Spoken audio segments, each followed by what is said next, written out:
What's up, everyone? Welcome to the Early Edge NFL Picks Show, brought to you by BetMGM.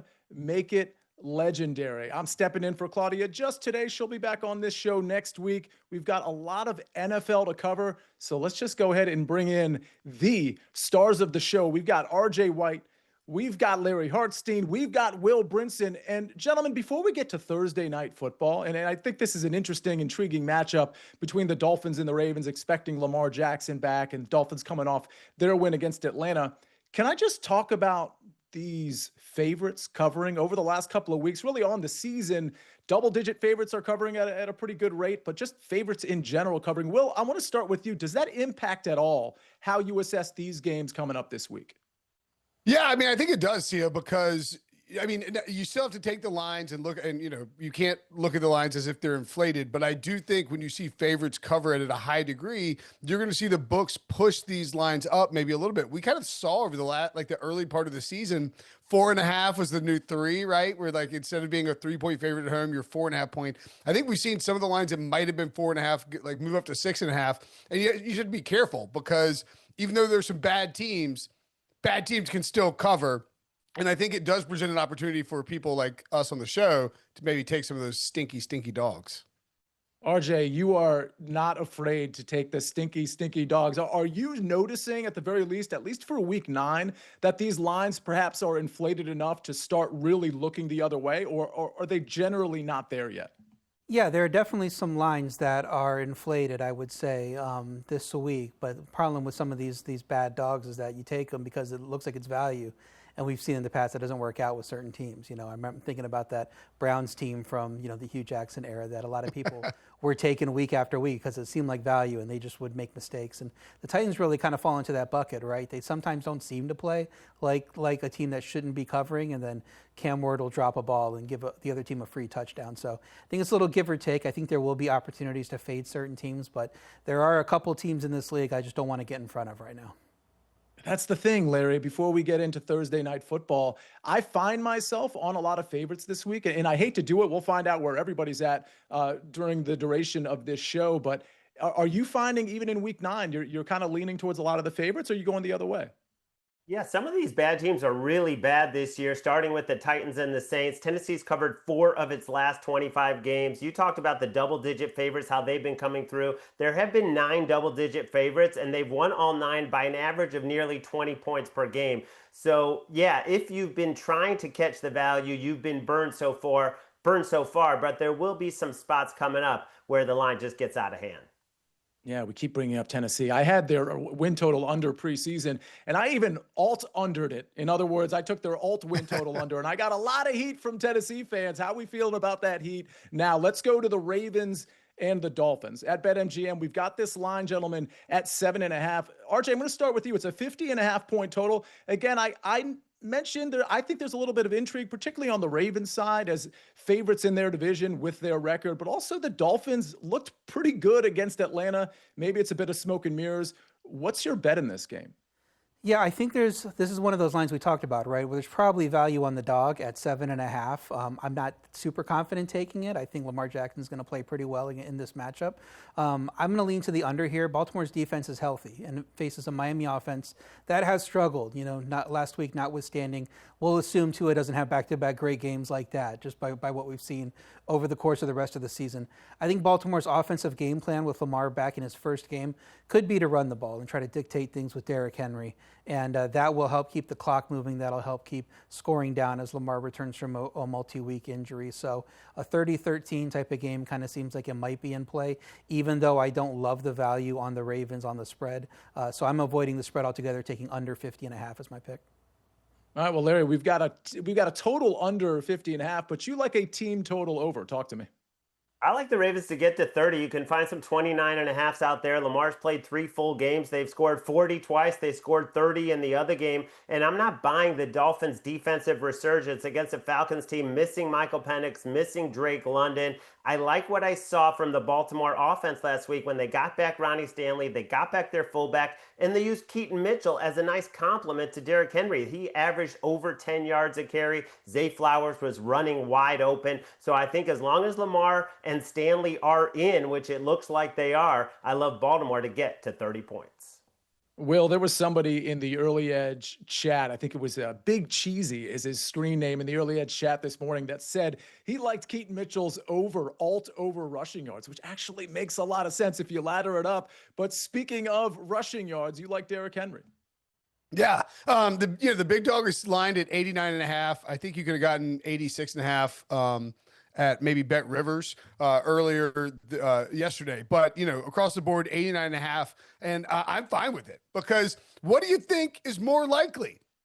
That the Dolphins, who gave up 3 touchdowns to Quinshon Judkins, and the Browns and the rookie quarterback, 120 plus yards to Kamani Vidal, and 200 plus rushing yards to Rico Dowdle, that they suddenly flipped a switch defensively and are now a great run defense, or that Derrick Henry is going to rush for 100 plus against them. I think, we haven't seen it creep up today. I bet this number will creep into the mid-90s tomorrow. I like Derrick Henry over rushing yards. If you think it's a blowout, Keaton Mitchell makes a lot of sense too, because he can pop off a big one, but let's not forget, so can the big dog. So can the big dog. Yeah, I mean, Keaton Mitchell's not getting a ton of carries, 3-4 carries a game since he's been back, but this would be the game for him. You know what my play is here? Because I like the Derrick Henry call. I like the Ravens call in general. I don't know that I want to bet the 7.5. I do think the Ravens, once they get going downfield, which is likely in the second half, that's when we see Derrick Henry pile up all the yards.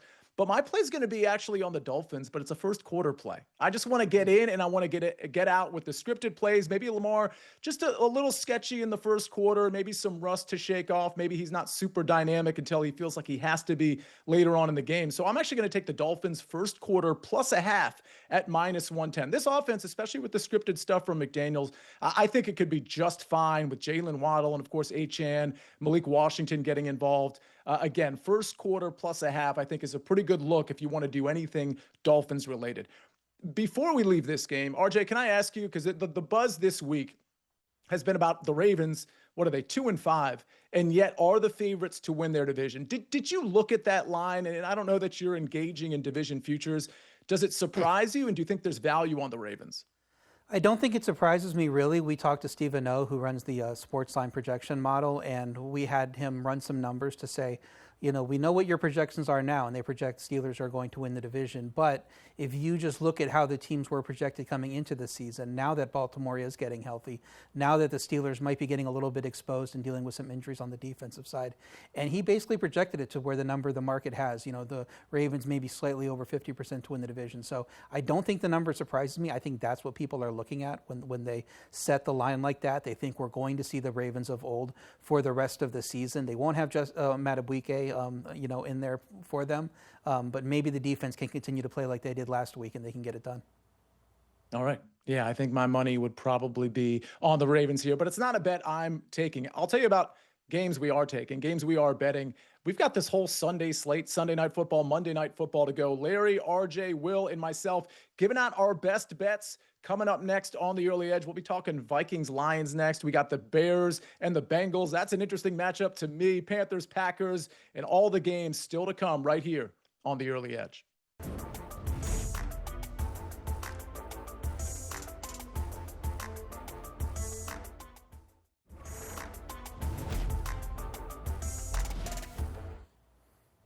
It's the Early Edge NFL Picks Show with Larry Harstein, Will Brinson, and RJ White, and we transition to the Sunday slate. This first game, Vikings at Lions, 8.5-point spread here. Of course, the Lions favored at home here at BetMGM. We have a total of 48.5 points. Larry, I'm going to start with you here. This is one of those games where I'm thinking, if I'm taking anything, it's got to be the favorite, especially because of the quarterback position, how compromised it is with Carson Wentz not playing in this game. Although if it was up to Kevin O'Connell, maybe he would, even on IR, because that was ridiculous how they kept peddling him out there last week. Nonetheless, looking like J.J. McCarthy at Detroit, that's not going to be a good look, right? No, he's played one good quarter this season. He's facing a Lions secondary that's going to be a lot healthier. Brian Branch definitely will be back. Terrion Arnold, Avonte Maddox, they look to be back. This is a series. The Lions have won 5 straight and covered 9 straight against the Vikings. And, Jared Goff early in his career had some issues facing Brian Flores, but not last year. They put up 31 points each game. He had 9 incompletions total in the 2 matchups against the Vikings. So to me, this is a Lions smash spot. Minnesota gets the mini bye, but Detroit gets the full bye, which they needed for their defense. I'll lay it with the Lions. RJ, this also feels like, and I know we're not necessarily getting into this, this also feels like a pretty good teaser leg because you're getting it under the 3. If you do a 6-point teaser, that is. Are you on the Lions as well? Because I don't really, and again, this is one where I don't want to like trap myself and just walk right into the trap, but I don't see it from Minnesota right now. Yeah, I like the Lions as well. I almost did put in a Ravens-Lions teaser for the first 2 games we talked about here, but I was confident enough in laying the 8.5 with the Lions. Really like them. Minnesota's defense struggled to stop Kamani Vidal last week, and I don't know how they're going to handle this Lions star running back duo, well rested coming into this game. And then you look at the quarterback. Is he going to be capable of covering through the back door? Like Larry said, we have not seen a lot out of him, just 1 good quarter in 8 this year. So I don't trust him even with those weapons against this Lions secondary. So I think it's a pretty good look that the Lions are going to win by double digits. Well, in case I hadn't fully let the cat out of the bag, I'm on the Lions as well, minus 8.5. So is this a clean sweep? I always fear a clean sweep. It means the Vikings win outright. But either way, you're taking the Lions minus 8.5 as well? Yeah, normally I would be worried about a clean sweep too, though. But I think the 4 of us on a Wednesday giving out a clean sweep and a line that, like, honestly, we could see it move. There's a couple things here that I think are really intriguing. One, JJ McCarthy has been medically cleared for the last few weeks. We think that's at least the theory going around the NFL is that he's been ready to play, but they've been trying to work on his get his footwork down and like actually coach him up behind the scenes while like putting out a near dead Carson Wentz, who was like who's pun intended, wincing every time he got hit. Over the last 2 weeks, it's crazy that they played Wentz. This is not the same run defense as RJ alluded to that Minnesota's had in the past. And then I think you look at what they did against Baker Mayfield and the Bucs last week or 2 weeks ago, excuse me, or whatever it was. You know what I'm saying?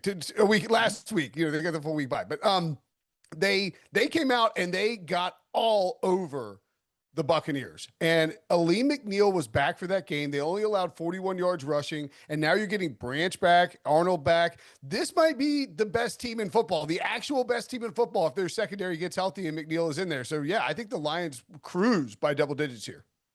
I don't disagree with your best team in football take. I mean, I'm not saying definitively that that's the case, but I don't know that we're talking about Detroit in that context like we are, let's say, the Kansas City Chiefs. But I think a Chiefs-Lions Super Bowl is, borderline likely at this point. I think those are just the 2 powerhouse teams right now in each conference. Let's move on to non-powerhouse teams. We got the Bears as, wait for it, road favorites against the Bengals. Now, speaking of shoulder issues, Joe Flacco has popped up on the injury report here with some sort of shoulder issue. I believe it's an AC joint sprain. 52.5 point total here. We've got the Bengals favor, again, 2.5, getting 2.5 points at home. I can't stomach taking the Bears on the road as favorites. So personally, I'm on the Bengals here. How about you? Yeah, I'm with you, Sia. This is a spot where it feels like a massive over-adjustment because the Bengals lost to the Jets. I know there's concern about Flacco. The Bears are getting better. They're an improving team. Their defense spiked up a little bit for 2 weeks and then kind of fell apart last week against Snoop Huntley. But offensively, they look good in terms of their offensive line. I think we could see a shootout in this one, as you can tell by the total. And if it's a shootout, with the home team catching points and a total above 50, I want those points all day. Certainly, maybe hang around and see if a 3 pops up over the course as we get closer to Sunday. Larry, talking about points all day, you like the over.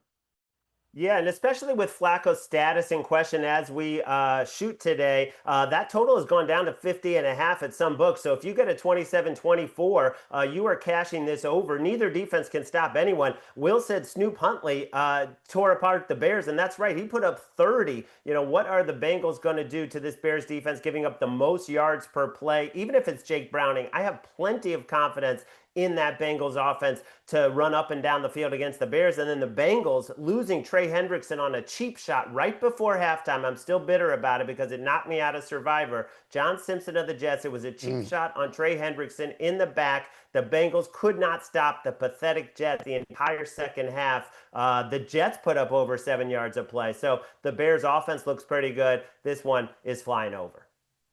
38-24 with 9 minutes left in that game. And somehow, unbelievable. Sorry, Larry. Somehow they pull off the win. There was the 2-point conversion. There was, just real quick, the Breece Hall pass to win the game, I just thought was like the most odd play call of all time in that situation. But hey, it worked out. They win 39-38. Larry's playing that one back in his head over and over again this week because of his survivor play. RJ, what do you like in this one? The Bengals are up to 3 with Flacco's status in question. If he trends toward playing, I'll try to grab the full 3. I'm not like Larry where I want to unabashedly take Jake Browning after what we've seen the rest of the season. But it is a bad matchup for Chicago's defense, losing multiple defensive linemen in addition to their top cornerbacks already being out. I don't know how they defend Cincinnati's wide receivers, and I don't know how they defend the run either with the D linemen they're losing. So Cincy's D is awful, but Caleb Williams and Chicago's offense do a fair amount of beating themselves. So I think we could probably trust Cincy plus 3 if Flacco is in there to move the ball. Yeah, Chase Brown overs, maybe Jamar Chase and a bit of a bounce back. I could see those coming in, but of course, those are inflated lines as it is. We got the NFL Prop Show Friday at 1 o'clock. You're not going to want to miss that. Let's go to the Panthers and the Packers. This was actually the first play I put in at SportsLine. I got it at 12.5 when it was 12.5. It's 13 at BetMGM and most places at this point. Again, Packers at home. The Panthers quarterback situation is a little murky. Not 100% sure it matters with respect to Andy Dalton and Bryce Young. Will, I'm going to start with you here. My pick is the Packers. I just love how this offense looks. Really like how the defense looks. We're getting some skill position players back on offense. And this Carolina team, I'm just not worried about them backdoor covering a big line here, especially with how compromised the offensive line continues to be. I'm laying it. I don't love it, but I'm laying it nonetheless. What do you like, Will? I'll tell you what, Sia, I think it would be borderline, just it could you could sue for workers' comp if they roll out Bryce Young against Micah Parsons in this spot, right? Like it would be just absolutely negligent to put him out there in Green Bay against this defense. So I think they're going to go with Andy Dalton, and that's just a problem for the Panthers. You saw what he did against the Bills last week. Their defense not as good as the Packers. I like the under in this spot. It's kept creeping down. I think it was like 45 on Monday or Tuesday. The reason is Green Bay's going to stop Carolina from doing anything. And Green Bay, I don't think will be as explosive and aggressive coming as the Bills were coming out of their bye against Carolina. I don't think they're going to hang 40. I think they're one of the slower teams in football. Grind out the clock, run Josh Jacobs, mix some Emmanuel Wilson in there, get an easy win, and just smother the Panthers' offense and not worry about scoring a ton of points. So I like the under the spot, but I do agree with you. I like the Packers as well. Bryce Young, if you're looking for an attorney, I practiced law for 13 years, trial attorney. So I will take that work comp case for you. Larry, talk to me. You're also laying the points here. Yeah, it would be a good claim given they lost 3 offensive linemen, including Brady Christensen for the season. They're probably going to trot out Andy Dalton. He's turning 38 this week. He had 2 fumbles. He had an interception. The mechanics of the offense were totally dysfunctional. They're going up against a Packers team that gives up less than 3 yards per carry at home. A Packers team that can get pressure with Gary and Parsons without blitzing anyone. So yeah, I see the Panthers struggling to score and the Packers getting healthy on offense cover the number. All right, RJ, we're not necessarily taking the Packers, but we are taking the team total. Yeah, I disagree a bit with Will about them not scoring a ton of points here because Carolina just gave up 245 yards on the ground. So even if Green Bay is sitting on a lead and running the ball, it still could mean touchdowns and still could mean points in the second half to get them above 28.5. I like them to go over that total. They've scored 27 plus in 6 of their 7 games this year. Carolina has allowed 26 plus in 6 of 8 games. It just really seems like the Packers are going to likely be around that 30-point total. So I like going over on their team total. A little spoiler for those that are members of SportsLine and that might tune into the prop show on Friday. I'm looking at Emmanuel Wilson rushing yards to come out. They certainly haven't come out yet, but I am looking at those overs for sure. All right, let's go rapid fire a little bit here on Chargers minus 9.5 at the Titans, 43.5 point total. I like the Chargers. This is a game I'm likely staying away from, but I do like the Chargers, although the Titans have been a little bit improved on offense. RJ, what are you going with in this game? Line's coming down a bit, which interests me because, who's betting the Titans at this point? But I like the over here. Unclear if Jeffrey Simmons will be back for the defense. Defense also traded away a cornerback. I don't think they can be counted on to stop a good offense. But Chargers defense also dealing with injuries in the secondary. Derwin James, Tariq Steele, both banged up last Thursday. We'll see if they play. Ward is clicking a little bit with Shamir Dike and Gunnar Helm. Maybe he can get some points here. I like over 43.5. I cashed a Chimere Dike over for SportsLine members over 27.5. He got to 90 yards back-to-back weeks where he's been really good. Will, you're looking for some points in this game. Yeah, it's Sia ladder season, right? I hope you laddered him up to 60, right? I didn't. I didn't. It's all right. There's always this week. I got the first half over, and I kind of struggled with this one against the spread. I would lean towards the Chargers. It is a lot of points. It is in Tennessee. Mike McCoy revenge game. Anyone? Mike McCoy revenge game, RJ? But I'm going to take the first half over. I think we've seen Tennessee come out and look a little bit better the last 2 weeks early in these games, maybe put up some points. Chargers answer back. They come out throwing a little bit, particularly if Jeffrey Simmons plays, but I think that's definitely up in the air. I like us to get 21 points in the first half pretty easily. All right, Larry, quick take on laying the points here. Well, Joe Alt is back, and it makes all the difference. Undefeated with him in the lineup, 3-0-1 against the spread. And Mike McCoy, a revenge game for him might mean he's going to punt 4 times inside Chargers territory instead of just twice like last week. All right. I lean your way, Larry, as well. Good stuff on McCoy. We still got plenty of 1 o'clock games to get to. Falcons, Patriots, Niners, Giants. We've got the Colts and Steelers coming up next. And, of course, we got to attack those 4 o'clock games and the evening games as well. That's all coming up next on the Early Edge.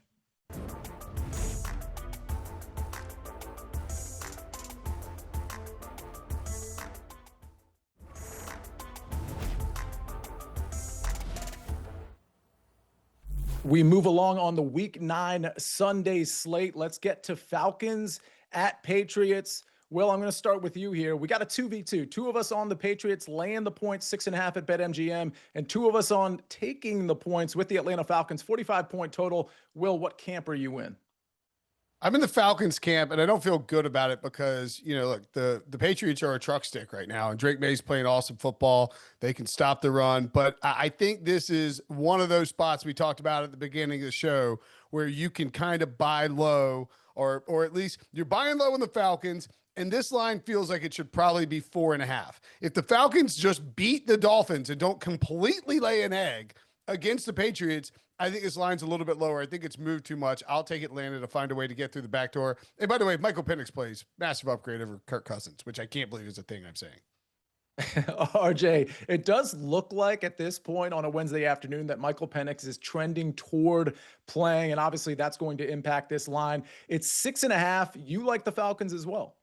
Yeah, we talked about will there be these lines that are inflated because of the favorites covering, and this is the textbook case because the look ahead here was 2.5, and so you're moving the line 4 points basically because the Falcons stunk with a quarterback that probably won't be on the field, with Michael Penix trending toward returning. Drake London seems like he's also going to practice Wednesday. They might also get some defensive guys back, Billy Bowman, Jalen Walker. This is a much better team than what we saw go on the field and get embarrassed last week. So I like the Falcons here, plus 6.5 in the market right now. It's way too many points for me. New England has looked like a truck stick. They're coming off 3 easy matchups, and we're probably seeing the line inflated because of that. They dominated Cam Ward and Dylan Gabriel offenses. I don't think this is on that same caliber. So I like the Falcons here a lot. Larry, I do like the truck stick analysis because that's what the New England Patriots, and I'm sorry that Claudia's not here because she'd be saying how amazing the Patriots are and how good Drake May has been. And she'd be right about all of those things, which is why I'm leaning towards the Patriots. But I got to admit, this does feel like we're taking one stock at its ultimate peak and one stock at its bottom, basically. Yeah, but you can make the case that the Patriots have been undervalued because they've been covering during this 5-game win streak by 12 points per game. And one of those wins was an outright upset of the Buffalo Bills. And going into last week, everyone was saying, the Browns, that's one of the toughest defenses they're going to have to face. And even though Drake May got sacked 5 times by Myles Garrett, he did what he does, which is the explosive plays down the field. So I'm not buying into the Falcons, even if Michael Penix is back, which I'm assuming. He's been much, much worse on the road. Under 55% completions, 1 touchdown, 2 picks, less than 6 yards per attempt. So I don't think this will be a blowout, but I do like the Pats by a touchdown. Yeah, what's interesting about the Patriots, about what you said there, Larry, is we've seen Drake May almost like the Indianapolis Colts experience, where in the first half he's just slinging it, and then they throttle down in the second half because they don't really need to do anything, and they just run Ramondre into the center of the line. So, I mean, I do think Drake May for 3 or 4 quarters is capable of putting up numbers that we're not really anticipating necessarily. Let's go to the Niners, -2.5 at the Giants. 48.5 point total. Again, this one's also at 1 o'clock. RJ, I'm going to start with you. Some injury issues on both sides of the ball. We know about the Giants ones for sure. Niners still a bit of an unknown at the skill positions. Talk to me about what you like in this game. Yeah, my lean would be to the Giants because it seems like Bryce Huff was the guy that you can't lose on that defense. Not Nick Bosa, not Fred Warner. They played well after those guys went out. And then Bryce Huff and Yetur Gross-Matos go out, and the defensive line can't get any pressure in that game and end up not looking great. So against that Houston bad offensive line, that's good news for Jackson Dart, in this game, who might be able to chuck the ball a little bit, even without Cam Scatterbo in there. The Giants might get key defensive guys back in this game, especially in the secondary. If we get good news there, I think it's worth playing the 2.5 if you can't get the 3, because I think the line should probably be closer to 1 or around 1, maybe 1.5. Larry, I wonder that if you like the 2.5, if the 3 pops up, if we get really good injury news on the offensive side of the ball for the San Francisco 49ers. I'm just kind of throwing that out there, but you agree with RJ.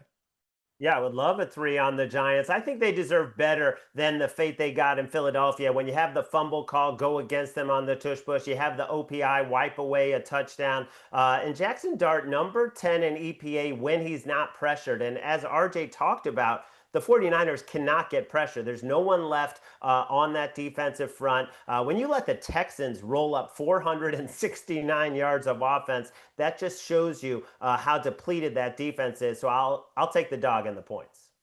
Yeah, well, I'm on the Niners here, but I honestly, I don't love it. I just think, talk about losing personnel. I mean, the Giants just continue. The Cam Scatterbo injury, that's just a really tough injury to absorb after all the other injuries that they've had. You like the 49ers? Yeah, I do see it. And I mean, like, I wouldn't say, I think we're probably all like on a kind of a lean status here just because there's so much up in the air with the injuries and stuff. But, I think you get a coaching upgrade. Brian Daboll's a good coach, but you get a coaching upgrade with Kyle Shanahan, obviously. And then if we get Brock Purdy back, I think that's a pretty big deal. I like the Niners, don't love the Niners. Think this could end up being a pretty close game between these two teams. Let's move forward to a team that I just mentioned, the Indianapolis Colts, -3 at Pittsburgh. RJ, I'm not, it's 50.5. It's a 50.5 point total. This is a really high total. And I think it's in part because that Colts back end certainly can be exposed by the Steelers, but the Steelers defense in general, I don't see, even at home, them stopping, wait for it, Daniel Jones and company. You like laying the 3 points here? Yeah, the interesting thing here is that the Packers were -3 at the Steelers, right? So this is the market telling you that the Colts are the same as the Packers, and I think a lot of people would balk at that, but maybe they are. It seems like a great spot for the Steelers as a home dog with Indy beating up on bad teams. Those Steelers injuries on defense are enough for me to take the other side here. That defense collapsed after the Deshaun Elliott injury versus Green Bay. They're also likely missing guys on trenches on the both sides. So I think the line should probably be 3.5, maybe even 4, just with respect to the losses that the Steelers are suffering on the defensive side of the ball. Yeah, they tried to bring reinforcements. Was it just a yesterday? Kyle Duggar being traded to the Pittsburgh Steelers? Yeah, so I mean that'll be interesting to see how he fits in. But that Deshaun Elliott injury, really that play in general was a disaster for the Pittsburgh Steelers, obviously culminating in the Deshaun Elliott injury. Larry, what do you like in this game? I like the Colts over 26.5 for their team total. This is a number that they have cleared in every single game. And if you take away the A.D. Mitchell play where he drops the ball going into the end zone, they would have gone over that day as well. Now you're facing a Pittsburgh Steelers defense that just allowed 20 straight completions to Jordan Love, that lost to Deshaun Elliott. You have the number 1 running game. You have 4 legitimate receiving weapons. You have a top 5 O-line. But I'm also worried. I don't want to lay it because I think the Steelers offense could have a good day. I'll just go Colts to get to 27. You mentioned dropping the football. We've gone 2 full weeks without a player dropping the football before they get to the end zone. So we're making some progress here. Will Brinson, you're also on the Colts. Yeah, and worth pointing out that I can't remember where I heard this, so apologies. It may have been the Underdog Fantasy Football Show, but apparently I didn't realize this. Shane Steichen has been taking the ball when he wins the coin toss instead of deferring in almost every single game this year. And the reason why it makes total sense, because this Colts team is a front runner. They get out, get the ball first, run your scripted drives. It allows you to lean into Jonathan Taylor. It allows Daniel Jones to get comfortable, to become Indiana Jones instead of Danny Dimes. And I think that you're just going to see them be able to do that against the Steelers defense. I like the Colts here. I think they're probably a little short of the market just in terms of how we perceive them and how they're being valued. Yeah, I'm on the Colts -3 as well. Broncos at the Texans. This one is just an interesting line to me. Texans at home favored by 1.5. Gentlemen, it's a 39.5 point total, so we're not going to see a ton of fireworks here. Surtain certainly not going to be playing in this game. I believe he was placed on IR with his pec strain. Larry, this is one where I hate to do it, but I'm taking the home team Texans and I'm laying the points, or maybe I'm taking the money line. Either way, I don't really like the Denver Broncos walking into Houston. What say you? Yeah, I don't like Bo Nix walking into the #1 defense in the NFL. You look at his season so far, had great games against the Bengals and the Cowboys, had a historic quarter against the New York Giants when they lost Paulson Adebo and Javon Holland and Brian Burns. Other than that, he hasn't really played well. And now you are facing the #1 defense on the road. And the offense did take a couple of strides last week. The rookies made some plays. I like some of the power-heavy formations they were using to get their run game going. And maybe Nico Collins comes back. So I'm with you. I take the Texans on the money line to squeak one out. Yeah, I initially mentioned I liked the Texans -1.5. I might just go ahead and defer to that money line. Will Brinson, what do you like in this game? Yeah, I think you go money line because there's not going to be a lot of points here. And there's a decent chance that the Texans or the Broncos have to end up kicking at the end to win by 1. So, I think the money line is a move, but I like the under because I don't think there are going to be a ton of points. You lose Patrick Surtain, that's a huge deal, obviously. I just don't think the Texans offense is quite explosive enough to really exploit the injuries to the Broncos. You still have plenty of good players on that defense, but I would lean towards the Texans in this spot too. I think the Texans being a little undervalued because of their early season offensive struggles probably should be laying closer to 3 here. Yeah, 17-13, 2013, 2016. All seems like it's in play, RJ, and that would cash your bet. Yeah, I like the Broncos team total under 19.5. Houston's defense has only allowed more than 17 points twice in 7 games, and they're healthy going into this matchup. Unlike a lot of teams, they're relatively healthy on that side of the ball. Denver's offense was struggling before those injury issues for the Giants, like Larry said. I don't think they can have the same success here. My worry about taking the Texans is what is that offensive line going to look like against a much better Broncos pass rush? So I wanted to stay away from Houston and just go Broncos team total under. And you could go full game under if you want to at 39.5. I think that's perfectly fine. All right, gentlemen, that closes out the 1 o'clock games. We got still way more to come. We've got the 3, 4 o'clock games, which include, of course, this tiny little matchup with Buffalo visiting Kansas City. And we got the primetime games to talk about as well. That's coming up next on the Early Edge.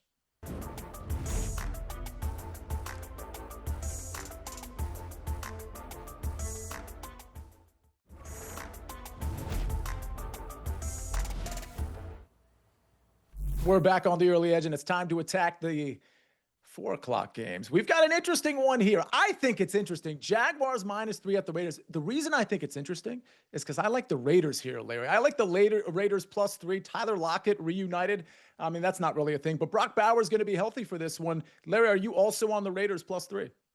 Yeah, both teams coming off blowout losses. They needed the bye, but I think the bye was more important for the Raiders. They get Brock Bowers back. They get Jacoby Myers back. They add Tyler Lockett. And Geno is not going to face any pressure from this Jaguars team that has not been able to get a pass rush even when blitzing. So you're giving me a full field goal at home. I'll take it. So spoiler alert, we're all on the Raiders +3. Will, anything to add to that analysis? I just think this is a spot where like Pete Carroll is just being completely written off, and that's a little silly. Even though he is a bit older, Brock Bowers back is a huge deal. So I will take the Raiders catching 3 at home in this one. RJ, you also like the home dog here. Yeah, teams catching 3+ points at home out of a bye are 14-5-1 against the spread since 2020. Good spot for the Raiders here.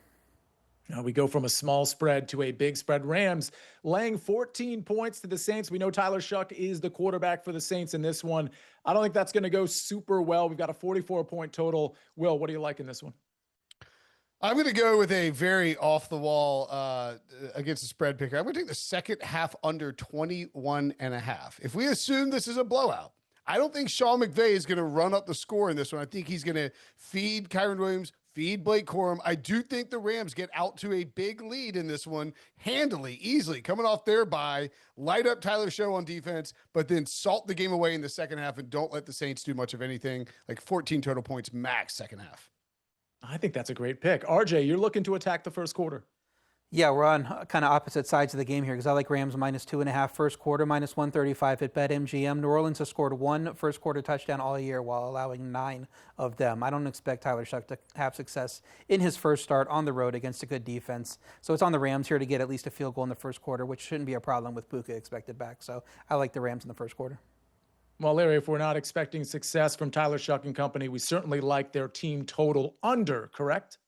Yeah, under 15.5. He's a downgrade from Spencer Rattler. This offense couldn't score a touchdown against the Bucs, and the Rams defense, they've allowed 10 points total in their past 2 games. This is a really tough spot for the Saints offense. I'll go under. All right, let's go to the Chiefs and the Bills. This is the big one. I misspoke earlier. This is not in Kansas City, of course. This one is in Buffalo. RJ, this is your team. Chiefs favored by 2, 52.5 point total. RJ, where do you lie on this one? So the Chiefs are clearly the better team, and Buffalo's defensive injuries continue to be concerning. But Buffalo's offense has shown it can keep up in a shootout, especially in these big games, and it has had Kansas City's numbers. So I will take the Bills when they are catching points at home against anyone, even against the team that looks like they're the best in the league. We know they have the regular season edge in this matchup. I would make this game pick 'em, so I'll take the +2. Will, you also like the plus points here? Yeah, I mean, just what RJ said. We're talking about Josh Allen and the Bills offense that is as elite as it gets. They're going to be able to run the ball. They're going to be able to pass the ball. It's going to come down to probably the fourth quarter possession. But if you're giving me points with the Bills at home, especially given Josh Allen's record against Patrick Mahomes in the regular season, I will take them. Larry, I don't hate their arguments at all, but the Chiefs are my pick because they are just operating. It just feels like on defense and offense, they've got everything going for them right now. It's a big game for both teams. You're also on the Chiefs. Yeah, I mean, they're facing a Bills defense that won't have DaQuan Jones, no Ed Oliver, no Taylor Rapp, probably no Matt Milano, and they're going to do what they want offensively. And you look at the Bills, they haven't played a lot of good quarterbacks this season. They've played Lamar Jackson, they gave up 40. They played Drake May, and they lost that game. And now you're facing Patrick Mahomes and all those weapons. So I think this is a Chiefs spot. I'm going to play it on the money line. You see the line is starting to rise. This was 1.5. I'm just going to play the Chiefs to win outright. All right. Very exciting game. 4 o'clock again in Buffalo, Kansas City. 2 of the teams that we might see in the AFC Championship. You know who we might not see in the NFC Championship? My Washington Commanders. Coming up next on the Early Edge, Seattle visits Washington, hoping Jaden Daniels plays in this one. We got to talk about that game. And, of course, Monday Night Football with the Cardinals at the Cowboys. That's coming up next on the Early Edge.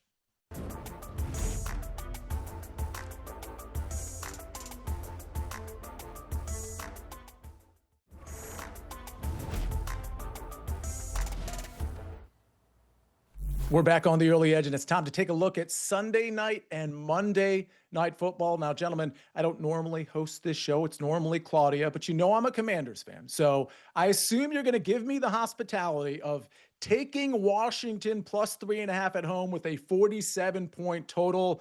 RJ, kick us off. You're on Washington, right? Definitely. For sure. I don't know if I could do that, Sia. Laramie Tunsil injury, if he can't go, it's going to be tough for this Washington offense, even if Jaden Daniels return is. Seattle's defense has allowed more than 20 points only once this season. Washington's defense has allowed 24 plus in 6 of the last 7, ranks 30th in net yards per pass attempt. Feels like this is 24-20 at best for me. So I lean to the Seahawks minus 3.5. Incredibly disrespectful. Will, hook me up here. You like Washington plus 3.5? What did the 3 fingers say to the face? Slap. I mean, we're absolutely, at least 2 of them are. I'm disrespecting you too. Give me Seattle. I think Seattle's kind of underrated here. And they can get a lead. Darnold can do the play action stuff. That Washington, I mean, look, man, Bobby Wagner, Hall of Famer, once got an MVP vote. Shout out Tony Dungy. Might be time to hang up the cleats because pursuing these, watching him chase after somebody in the end zone every week is just tough. This segment is already an abomination. Larry, we do so many shows together. I am certain you like Washington plus 3.5. I can't do it for you. See, I got to lay the points with Seattle. You can find a 3 with Jaden Daniels trending towards being back. I mean, Sam Darnold leads the league in yards per attempt at 9.1, 10 touchdowns and 2 picks over his last 5 games. The Seahawks are basically impossible to run against, and that's what the Commanders will need to do, and I don't think they can do it. This is I feel like we need to wrap the show right here, but I'm going to go ahead and give out the Commanders plus 3.5. I will say this, it's a bit of a ride down narrative street. Let's see how healthy they get. Maybe you can wait on this line. This is the Super Bowl for Washington. They got Detroit next. The schedule does not look good. They absolutely have to win this game to be relevant. And I thought they played really well against the Chiefs until they didn't. Some unfortunate circumstances there. It'll be a very buttoned up 4 quarters for Washington. I think they cover the spread, and I actually think they win the game. All right, that's a homer pick if I've ever heard one. Cardinals at Cowboys. Cowboys laying 2.5 points. Will Brinson, I'm going to start with you. It's a 54-point total. We don't have confirmation that Kyler Murray is back in this game, but it did look like he's trending that way here on a Wednesday afternoon. Talk to me about what you like in this game. Well, did I see a Call of Duty? It's not out till November 14th, unfortunately. Otherwise, we'd really like the Cowboys in this game. I think here's a hot take for you. Kyler Murray's a downgrade from Jacoby Brissett. Not a hot take. That's the right take. It's not a hot take. That's the right take. Right, exactly. And so, like, if they're bringing Kyler Murray back for this game against a Dallas team that offensively right now is just cooking with gas, and the way that Dak Prescott's playing at home in primetime, I like the Cowboys a lot here, laying less than the field goal. All right. I also like the Cowboys here and less than a field goal. RJ, you're going the other way. Yeah, Dallas defense has allowed 30-plus points 5 times. Arizona shouldn't have trouble scoring no matter the quarterback. Arizona's defense has been up and down, but allowed fewest yards of the season against Green Bay before the bye, and has had 2 weeks to prepare for this game and get healthy. So I like the Cardinals here. Larry, I want to get to our best bets, so quickly hit me with the points that RJ just referenced. Yeah, points 77, 80, and 66. Those are the totals in Dallas's 3 home games this year. I'm going over the total. All right, we're going to get a best bets update next, and then we're going to get to your best bets. Now, what's interesting about this update, Larry, RJ, and Will, is all 3 of you are profitable on SportsLine. You go to SportsLine. We'll tell you how to become a member if you're not already. But on the best bets portion, not necessarily profitable. So last week it was, 0-1 across the board. We've got the 3 and 5s overall. Claudia 5 and 3. But again, everyone on this screen is profitable at SportsLine. Sometimes you isolate a bet and that isolated bet doesn't hit. But let's do that again and try to run it back here. Week 9, RJ, what's your best bet? I'm taking the Falcons plus 6.5. That line has gotten way out of line at this point, and I think it's super inflated. Atlanta should be healthier. Only catching 7 on the look ahead at Indy. I don't see New England anywhere close to Indy right now, so I'm taking the Falcons. All right. Will, what is your best bet? And I should point out, you're looking at the number 2, number 3, and number 4, and I'm not going to tell you who's ranked where. Hottest NFL experts on SportsLine. You can go look for yourself to see who's ranked where in a stunning turn of events. I'm going to take the Packers and the Panthers under here, 44.5. I just think this is going to be a low-scoring game where Green Bay dominates on defense. Don't care if it's Bryce Young or Andy Dalton, and they run the ball maybe 40-plus times in this game and just salt it away. In case it wasn't abundantly clear, he was referring to the 3 that don't include me. Larry, Will, right. I mean, I have hit 4 of my last 5. I'm doing okay lately, but still, you 3 have been absolutely killing it on SportsLine. All right, Larry, hit me with your best bet.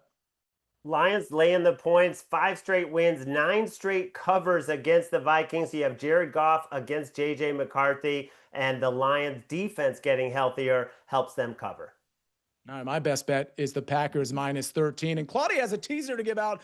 It's got the Ravens minus 1.5 on Thursday night and the Patriots, surprise, surprise, minus 0.5 at minus 130. Gentlemen, thank you very much. These are the best bets for week 9. Falcons, Lions, Panthers, Packers under, and I've got the Packers laying the points.